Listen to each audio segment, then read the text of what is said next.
is a poem about the sun, not the shit newspaper. The big fiery globe that you sometimes see in the sky over Llynbydrin.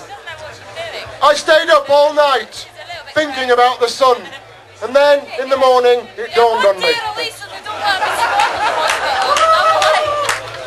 This one's about spelling. This one's about spelling. 2 B's or not 2 B's? That is the question. Whether it is nobler in the mind or nobler in the mind. Okay, this is a poem about crosswords. It's a poem about crosswords. I was born to do crosswords. I've got a very cryptic uncle. My mum and dad were both palindromic. Explain it to someone if they didn't get that. And I've got a grandma who's an anagram of anagram. Weird, eh? So, here's a poem about crosswords. They say too many crosswords can get one down. But like a fruit tree in winter, I don't give a fig. I'm xylophagously sesquipedalian. I'm chewing on a pencil and I'm talking big. Hey. So, those big words, I don't need to worry about those big words. It's all to do with roots of words. Like xylo means wood, phagus means eating. It's roots of words. Like education is taken from the Latin educare, which means to be bored in an underventilated room. Yeah. Education. If you say it 3 times, it means I'm going to spend all the money on bombs. This is a poem about forgiveness. It's a poem about forgiveness. Don't let your hearts harden. Be willing to pardon. It's a sad thing to wish a man dead.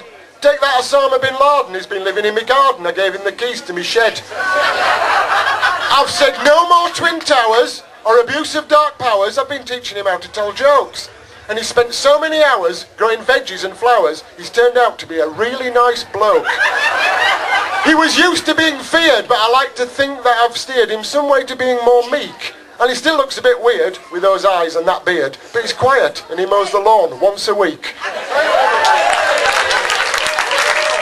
They were all relaxed and mellow and grounded. In fact, nothing to freak out at all. So seeking further amusement, he took an E and went to a rave, where they all sweated profusely and said wicked and sorted and safe. There were one great big DJ called Wallace, who played techno and jungle and rap, and they all thought it was groovy, except young Albert, who thought it was crap.